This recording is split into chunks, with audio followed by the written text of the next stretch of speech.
If you were a kid in the early 2000s and you weren't eating a bologna sandwich or drinking a Capri Sun, then you were probably playing the GameCube or the Game Boy Advance. I remember when I went to summer camp, I'd always bring a couple Game Boy Advance games with me. Stuff like Pokemon Ruby, Mario vs. Donkey Kong, and Super Mario Advance. All of the Super Mario Advance games included a remake of the iconic Mario Bros. Arcade game. It was also included with Mario and Luigi Superstar Saga.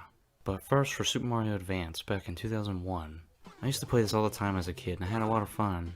If we had link cables with us, we would even play the multiplayer mode. This game is super nostalgic for me since I grew up playing it. Is it still fun to this day? Let's get into it. The premise is simple. Mario, or if you're playing multiplayer, Mario and Luigi, and his clones... Ugh, just joking. Have to defeat a variety of enemies like Spinies, Sidesteppers, Fighterflies, Freezies, which would return in future Mario games, and or dodge lots of fireballs while collecting coins and racking up score. This remake has improved graphics, obviously, but also voice clips from Mario that were a new addition to the Mario Advance series.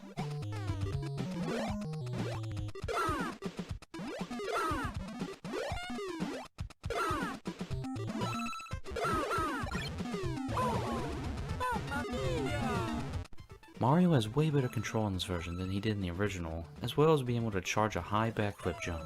The music and sound effects are improved and are super memorable from my childhood. This game is pretty easy to get into, as Mario and Luigi must attack enemies from hitting platforms that they are on to knock them over. Then you have to run into them as Mario does a kick animation. I love their faces when you knock them over. They're all angry and then they're like, huh, guess I'll just die. You can also pick up PAL blocks, a feature from Mario Bros. 2.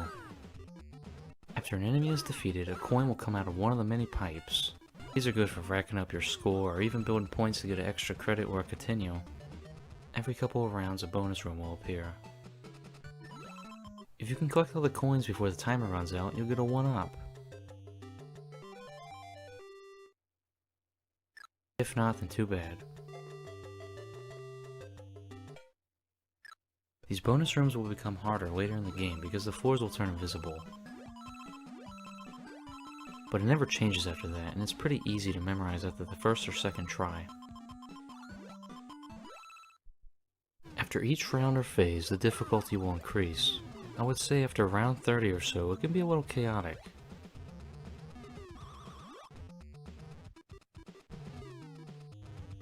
My advice is not to let them overwhelm you. Try to defeat them before they leave the first platform they walk on. You can't always do that though because of the fireballs, which can be kind of annoying.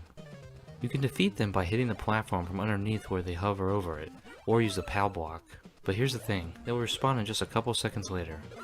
Once you get a rhythm going, it's really easy. You just need to be watching everything at once, and especially watch out for those icicles. The difficulty stays the same after about round 40 and keeps repeating after that. You'll have the Spinies round, then the Sidesteppers, then the Fighterflies, etc. As a kid, I could only get to round 27 or 30 or something like that, but as an adult it's way easier than I remember. There are only a total of 99 phases or rounds, or whichever you prefer. After you beat phase 99, it counts every round after that as also 99. I reached the final round in about an hour and 17 minutes. The last time I did this was about an hour and a half. I've only done this twice. My first time was back in 2015 when I started playing the game again on the Wii U Virtual Console, and now on my Super Mario Advance 2 cartridge. It's really not that bad, and those bonus rooms I spoke of earlier can give you a 1-up, so take those opportunities seriously. I also got to the final round with about 5 lives left. You do have a continue, so me personally, this game is very fair. I would also like to add that every couple of rounds the background will change, from pipes to lava to a torchlit room to a snowy landscape outside. Then it stops there. I'm not complaining, it's just why stop there. I would have been fine if they recycled backgrounds.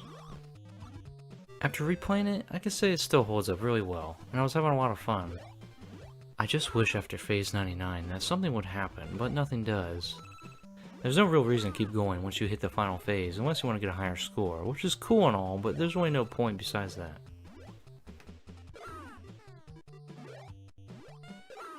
If you want to challenge yourself, go play the game and see what phase you can get to.